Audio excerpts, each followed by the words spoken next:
नमस्कार नमस्कार नमस्कार मित्रांनो, खूप खूप खूप स्वागत आहे तुमचं आपल्या यूट्यूब चॅनलमध्ये निफ्टी बँक निफ्टीच्या डेली ॲनालिसिस व्हिडिओमध्ये. कसं होतं तुमचा आजचा बुधवारचा सँडविच ट्रेडिंग सेशन? सगळं अगोदर कमेंट करून सांगायचं आहे.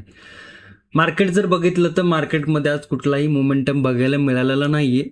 आणि कालचा व्हिडिओ जर तुम्ही बघितला असेल तर आपण तिकडे डिस्कस केलं होतं की मार्केट थोडंसं स्लो राहताना दिसू शकतं आणि मार्केटने तशाच पद्धतीने जो कालचा मोमेंटम होता तोच मोमेंटम कंटिन्यू केला. म्हणजे काल जर बघितलं तर मार्केट एक स्ट्रॉंग कॅन्डल तयार करून, नेगेटिव्ह कॅन्डल तयार करून मार्केटमध्ये कन्सोलिडेशन होतं. आज तेच मार्केटने कन्सोलिडेशन पुढे दाखवलेलं आहे.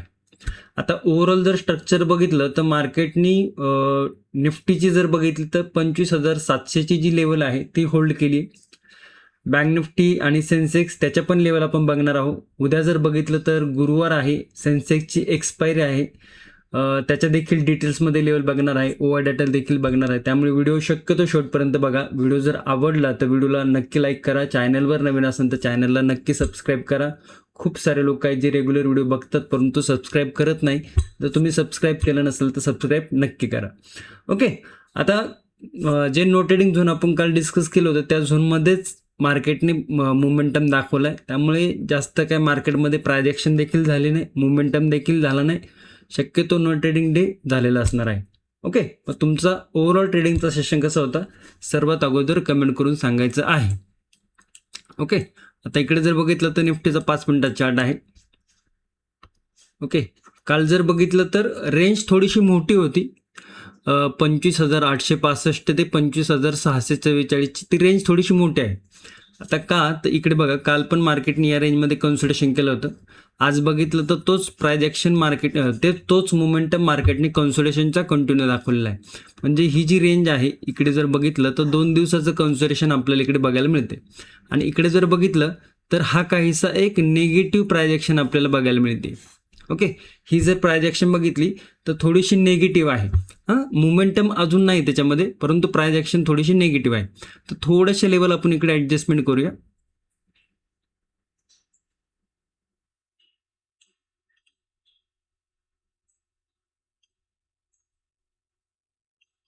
ओके, लास्ट ट्रेडिंग सेशन जर बघितलं तर इकडनं सपोर्ट घेतला होता.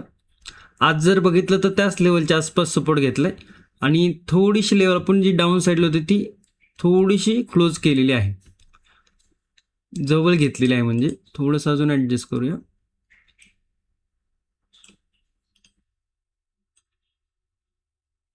ओके, तर हा काही सपोर्ट आपल्याला बघायला मिळतोय. तर काय इकडे सपोर्ट आहे 25,670 675च्या आसपास एक सपोर्ट आहे. 1 2 त्या लेवल होती. आणि रजिस्टन्स जर बघितलं तर तोच रजिस्टन्स आपल्याला बघायला मिळते 25,865. तर आता इकडे तुम्हाला क्वेश्चन पडला असेल की सर काल तर लेवल इथे होती, मग आज ही लेवल इकडे का शिफ्ट झाली? तर आपण रिसंटच्या लेवलचा सपोर्ट घेतलेला आहे. ही कालचा ट्रेडिंग सेशन झाला, हा आजचा ट्रेडिंग सेशन आहे. आजच्या ट्रेडिंग सेशनचा हा आपल्याला सपोर्ट पाहायला मिळतोय. त्यामुळे घेताना आपण रिसेंटली ट्रेडिंग सेशनमध्ये कुठे सपोर्ट घेतलाय तो घेतलेला आहे. ओके, मग तो काय आहे 25,670 25,865. ही रेंज आपल्याला मार्केटच दाखवत आहे की इकडे कुठलाही मोमेंटम नाही आहे. मार्केट या लेवलमध्ये कन्सोलिडेशन करताना दिसत आहे. ओके, डाऊन साईडला जर बघितलं तर आता ही ओव्हरऑल जर प्रायजेक्शन बघितली आपण तर ही नेगेटिव्ह मोमेंटम मार्केटनी या लेवलवर ते नेगेटिव्ह प्रायजेक्शन तयार केली, परत या लेवलवर एक नेगेटिव्ह. ही प्रायजेक्शन नेगेटिव्ह नाही, ही प्रायजेक्शन कन्सोलिडेशन आहे. परंतु ही कॅन्डल जर याच्यामध्ये आपण ॲड केली तर ही प्रायजेक्शन काहीशी आपल्याला नेगेटिव्ह बघायला मिळते. म्हणजे मार्केटने एक नेगेटिव्ह मोमेंटम दिल्यानंतर मार्केट कन्सोलिडेशनमध्ये गेलेलं आहे.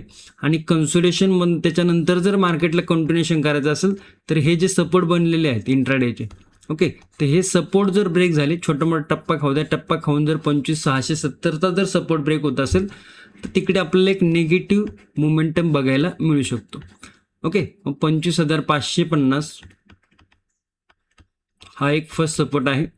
सेकंड सपोर्ट जर बघितलं तर 25,458 आणि तिसरा सपोर्ट जर बघितलं तर 25,380च्या आसपास तिसरा सपोर्ट आहे. ओके, लेवल त्याच आहेत जे आपण काल डिस्कस केलं होतं, कारण की मार्केटने कुठलाही मोमेंटम दिलेला नाही. ओके, समजतंय. आता बुलिश साईडला जर बघायला गेलं तर बुलिश साईडला हा एक रेजिस्टन्स आहे रिसेंटली ट्रेडिंग सेशनचा स्विंग हायचा रेजिस्टन्स.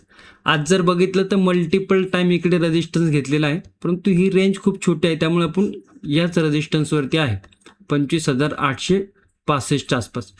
आता प्राइस ॲक्शन जर बघितलं, ओव्हरऑल चार्ट जर बघितलं तर मार्केटला बुलिश साईडला जाताना स्ट्रगल जास्त आहे. मार्केट बुलिश साईडला जाताना थोडंसं थांबून हळूहळू जाऊ शकतं, किंवा मग मार्केटमध्ये एक बुलिश साईडला जाताना ब्रेकआउट फेलियर देखील पाहायला मिळू शकतो. तर बुलिश साईडला जाताना रिस्क फॅक्टर हाय आहे आणि मार्केटमध्ये बुलिश साईड जाताना स्ट्रेंथ नाही आहे. तर या प्राइस ॲक्शन आपल्याला बघायला मिळत आहे. तर बुलिश साईडला जर जात असेल तर काल पण आपण डिस्कस केलं होतं की बुलिश साईडला जाताना आपल्याला रिस्क मॅनेजमेंट, पोझिशन सायझिंग ह्या गोष्टी माहिती असणं गरजेचं आहे. ओके, तर तुम्हाला माहिती असेल ओके, ज्याला नसेल माहिती काही गोष्टी, कारण की रोज नवीन लोक जॉईन होत राहतात. आता प्राइस ॲक्शन काय असतं, सपोर्ट रेजिस्टन्स काय असतो, रिस्क मॅनेजमेंट काय असतं, पोझिशन सायझिंग काय असतं, स्ट्राईक प्राईस सिलेक्शन काय असतं, ओके, सायकोलॉजी काय असतं, डिमांड सप्लाय झोन काय असतं, ह्या सगळ्या गोष्टी ज्या आहेत त्या आपण प्राइस ॲक्शन आणि सेटअप ट्रेडिंगच्या कोर्समध्ये शिकवलेल्या आहेत व्हिडिओ फॉर्मॅटमध्ये. मल्टिपल टाईम तुम्ही ते व्हिडिओ बघू शकता. कोर्सची लिंक व्हिडिओच्या डिस्क्रिप्शन दिलेली आहे. इंटरेस्टेड असाल शिकण्यासाठी तर नक्की जॉईन करू शकता. ओके, बाकी तुमची मर्जी आहे. ओके, लिंक फक्त डिस्क्रिप्शन दिलेली आहे, तिकडे लक्ष ठेवा. Resistance, support, no trading zone. Level जर ब्रेक होती तर छोटे छोटे सपोर्ट आहे 25,925. सेकंड सपोर्ट आहे 25,972 आणि थर्ड सपोर्ट आहे 26,000च्या आसपास. छोटे छोटे सपोर्ट आहे, कारण की स्ट्रेंथ बुलिश साईडला नाही. आज पण जर बघितलं तुम्ही तर मार्केट जेव्हा वर गेले डाऊन साईड मोमेंटम दाखवलं, जेव्हा वर गेले डाऊन साईड मोमेंटम दाखवलं. ओके, तर इकडे या पद्धतीने एक चॅनल क्रिएट झाला होता, वरून चॅनलचं कुठलाही ब्रेकआउट बघायला मिळालं आहे. आणि ही रेंज आहे, या रेंजमध्ये मार्केटने काल पण कन्सोलिडेशन केलं, आज पण कन्सोलिडेशन केलं, त्यामुळे काही इकडे जास्त मोमेंटम बघायला मिळालेला नाही. आता उद्या जर बघितलं तर उद्या सेन्सेक्सची एक्सपायरी आहे, त्यामुळे थोडंफार मोमेंटम आपल्याला मार्केटमध्ये बघायला मिळू शकतो. एक्सपायरीचा एक इम्पॅक्ट मार्केटवरती पडताना दिसू शकतो. ओके, तर ओव्हरऑल जर बघितलं तर या लेवल आपल्याला निफ्टीमध्ये बघायला मिळतं. ते मोठा गॅप अप जर ओपन होत असेल तर छोटं मोठं नेगेटिव्ह मोमेंटम बघायला मिळू शकतो. गॅप डाऊन जर ओपन झालं तर एक पुल बॅक घेऊन परत मग जर सपोर्ट ब्रेक झालं तर परत डाऊन साईडचे लेवल बघायला मिळू शकतं ते. ओके, आता जास्त कन्सोलिडेशनमध्ये असल्यामुळे जास्त काही सांगण्यासारखं नव्हतं आजच्या लेवलमध्ये. बुलिश साईडच्या आणि डाऊन साईडच्या लेवल जर बघितलं तर काल ज्या डिस्कस केलं त्याच आहेत, फक्त छोटासा नो ट्रेडिंग झोनची रेंज आहे ती छोटीशी कमी झालेली आहे. ओके, तर जास्त काही सांगण्यासारखं नाही आहे. काल जर तुम्ही लेवल मार्क करून ठेवलं असेल, नोट करून ठेवलं असेल तर त्याच्यावरती तुम्ही प्रॅक्टिस करू शकता. ओके, आता जेव्हा बँक निफ्टीमध्ये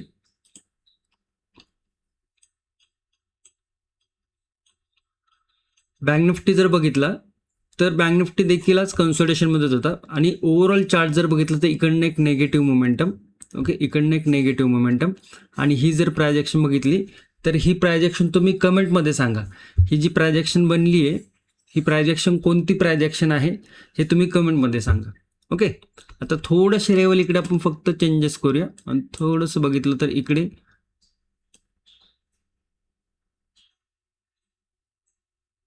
60,000ची एक राऊंड लेवल आहे.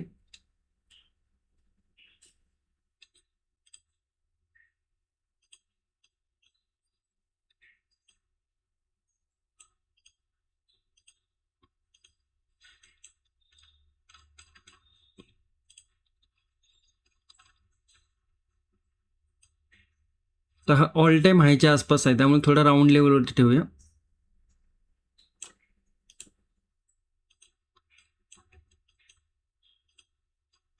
ओके, एक तासाचा टाईम फ्रेमवरती जरी गेलं तरी काय पाहायला मिळते इकडे आपल्याला की बाबा एक स्ट्रॉंग सेलिंग कॅन्डल आणि त्याच्यानंतर एक छोटासा पुलबॅक घेतलेला आहे. तर ती प्राइस ॲक्शन तुम्ही मला कमेंटमध्ये सांगू शकता. आणि मार्केट शिकण्याकडे खरंच लक्ष देत जावा. जितकं पॉसिबल आहे तितकं मी ॲनालिसिस व्हिडिओमध्ये सांगण्याचा प्रयत्न करतच असतो. इकडे एक ट्रेंड लाईन आहे, इथे जर बघितलं तर हा एक सपोर्ट आहे, हा एक सपोर्ट आहे, राऊंड लेवल आहे 60,000ची, जो की सपोर्ट आपल्याला बघायला मिळतो. रेजिस्टन्स बघितलं तर आजचा इंट्राडे हाय काय आहे 60,400, म्हणजे 400 पॉईंटचा नो ट्रेडिंग झोन आपल्याला काय बघायला मिळते इकडे बँक निफ्टीमध्ये पाहायला मिळत आहे. ओके, आणि खाली येऊन जर टप्पा खाऊन जर 60,000ची जी राऊंड लेवल ती जर लेवल ब्रेक होत असेल तर 59,800 फर्स्ट सपोर्ट. सेकंड लेवल जर बघितली तर 59,600. सेकंड सपोर्ट, थर्ड लेवल जर बघितलं तर 59,400 तिसरी लेवल आपल्याला, म्हणजे 3 सपोर्ट आपल्याला बघायला मिळतात. ते बुलिश साईडला जर एक पुलबॅक घेऊन जर काहीशी रेजिस्टन्स आजचा इंट्राडे हाय जर ब्रेक होते तर 60,600 first level, 60,700 second level, 60,800 third level. आता ह्या ज्या लेवल आहेत ते ऑल टाईम हायच्या लेवल आहेत. ओके, इकडे कुठेही रिसेंटली कुठलाही रेजिस्टन्स आपल्याला बघायला मिळत नाही आहे. एक गॅप अप ओपनिंग नंतर डायरेक्टली मार्केटने एक नेगेटिव्ह कॅन्डल दाखवली होती. गॅप अप जर ओपन होतं तर छोटा मोठा पुलबॅक घेऊन या सपोर्टवरनं परत जर पुलबॅक घेऊन वरती जात असेल, इंट्राडे हाय जर ब्रेक होत असेल तर एक छोटा मोठा बुलिश मोमेंटम बघायला मिळू शकतो. परंतु बुलिश मोमेंटमकडे जाताना मार्केटमध्ये रिस्क फॅक्टर हाय आहे. डाऊन साईडला जर बघितलं तर मार्केटने लेवल ब्रेक केली तर या पद्धतीने इकडे लास्ट टाइम निगेटिव्ह मोमेंटम होता. एक सपोर्ट ब्रेक नंतर फास्ट सेलिंगचा मोमेंटम बघायला मिळू शकतो. छोटे छोटे सपोर्ट आपण त्यासाठी इकडे मार्क केलेले आहेत. बँक निफ्टीमध्ये देखील आजचा दिवस कन्सोलिडेशन होतं, तर खूप काही प्राइस ॲक्शन क्रिएट नाही झालेली, खूप काही सांगण्यासारखं नाही आहे. ओके, त्यामुळे थोडंसं लक्षात ठेवा. सेन्सेक्सची एक्सपायरी आहे आज, सॉरी उद्या. इकडे जर बघितलं तर 5 फेब्रुवारी म्हणजे उद्याची एक्सपायरी आहे, वीकली एक्सपायरी सेन्सेक्सची. सेन्सेक्सने काय केलं, गॅपडाऊन ओपन झाला, रिकव्हरी दाखवली आणि त्या झोनमध्ये कन्सोलिडेशन केले. ओके, फक्त थोडेसे लेवल इकडे आपण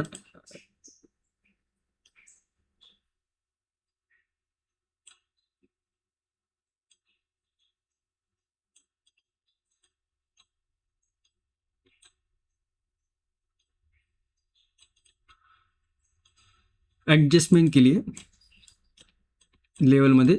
ओव्हरऑल जर बघितलं तर सेन्सेक्स देखील कन्सोलिडेशनमध्येच होता. बरं, लेवल काय बनतं ते त्याआधी प्राईस काय बनते समजून घ्या की नेगेटिव्ह मोमेंटम नंतर एक पुलबॅक, त्याच्यानंतर एक डाऊन साईडला एक चॅनल तयार केलं, एक छोटासा बुलिश मोमेंटम. परंतु ही जी 84,000ची जी लेवल आहे ना ती आत्ता आपल्याकडे स्ट्रॉंग रेजिस्टन्स बघायला मिळते. सपोर्ट जर बघितला तर 83,500चा सपोर्ट आपल्याला डाऊन साईडला बघायला मिळते सपोर्ट. ओके, आता इकडे मल्टिपल डे कन्सोलिडेशन आहे. त्यामुळे नो ट्रेडिंग झोन जो बनतोय तो 83,500 84,000च्या आसपास, म्हणजे साधारण एक 500 पॉईंटचा नो ट्रेडिंग झोन आपल्याला सेन्सेक्समध्ये पाहायला मिळत आहे.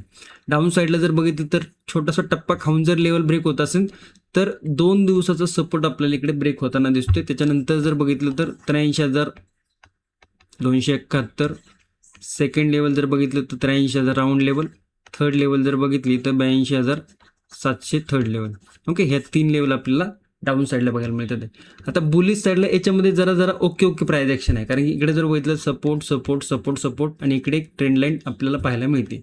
जर मार्केट रिव्हर्सल करून जर वरच्या साईडला म्हणजे 84,000ची जर लेवल ब्रेक होती रेजिस्टन्सची, तर एक छोटासा इकडे इंट्राडे हाय होता, स्विंग हाय होता 84,200च्या आसपास. फर्स्ट रेजिस्टन्स आहे, नंतर 84,400, त्यानंतर 84,600. हे काही रेजिस्टन्स आपल्याला बघायला मिळत आहे सेन्सेक्समध्ये. ओके, ओआय डाटा एकदा बघूया. आता खूप साऱ्या मित्रांचे क्वेश्चन होते की सर ओआय डाटा तुम्ही कुठे पाहता चार्टवरती, असं कसं येतो? तर हे धनचं प्लॅटफॉर्म आहे. धनवरती जाऊन जर तुम्ही चार्टवरती राईट क्लिक केला तर अशा पद्धतीने तुम्हाला ओआय डाटा बघायला मिळेल. इकडे जर बघितलं तर 5 फेब्रुवारीची एक्सपायरी. ओके, तर धनचं डिमॅट अकाउंट जर तुम्हाला ओपन करायचं असेल त्याची लिंक व्हिडिओच्या डिस्क्रिप्शन दिलेली आहे, ओपन करू शकता आणि अशा पद्धतीने ओआय डाटा बघू शकता. आता जर क्लोजिंग बघितलं तर 83,800च्या आसपास ॲट द मनीची लेवल आहे. 83,800वरती कॉल रायटिंग जर बघितलं तर जवळजवळ 10 लाख कॉल रायटिंग आहे आणि पुट रायटिंग जर बघितलं तर जवळजवळ 8 लाख पुट रायटिंग आहे. म्हणजे 83,800 लेवल जर बघितलं तर नो ट्रेडिंग झोनच्या सेंटरला. ओके, म्हणजे या लेवलवरती कॉल रायटिंग पुट रायटिंग एक स्ट्रॅडल क्रिएट झालेले आहे. ओके, आता वरच्या साईडला जर लेवल ब्रेक होती तर हे जे 83,800 83,900चे जे कॉल रायटर आहेत हे कुठे ना कुठे पॅनिकमध्ये येते आणि आपल्याला एक शॉर्ट करून बघायला मिळू शकते. आणि डाऊन साईडला जर बघितलं 83,800 83,900 83,800 83,700. ओके, आणि 83,900 ह्या ज्या लेवल आहेत या लेवलवरती बऱ्यापैकी पुट रायटिंग आहे. या लेवलच्या खाली जर निफ्टी निघाल जाईल, सेन्सेक्स जर निघतोय तर मग सेन्सेक्समध्ये एक डाऊन साईड मोमेंटम बघायला मिळू शकतो. मग हे पुट रायटर तिकडनं आपल्याला बाहेर पडताना दिसू शकतात ते. ओके, कंबाईन प्रीमियम जर बघितला तर 240 246 आणि 296 म्हणजे 300 400 500 साधारण 550चा कंबाईन प्रीमियम आहे. तर प्रीमियम ओके आहे, इतकं पण लो नाही इतकं पण हाय नाही आहे. ओके, इंडेक्स जर बघितलं तर 12च्या आसपास आहे. तर मार्केटमध्ये जर नो ट्रेडिंग झोनची जर रेंज ब्रेक होत असेल तर एक मोमेंटम आपल्याला बघायला मिळू शकतो. बरं, या रेंजमध्ये जर राहत असेल तर मग थोडंसं जे स्ट्रॅडल आहेत तर त्या लेवलवरती मार्केटमध्ये आपल्याला कन्सोलिडेशन होताना दिसू शकतं. ओके, आणि एक्सपायरीचा दिवस आहे, लक्षात घ्या या सेन्सेक्सचा. ओके, आय होप तुम्हाला निफ्टी, बँक निफ्टी, सेन्सेक्सच्या लेवल व्यवस्थित समजले असेल.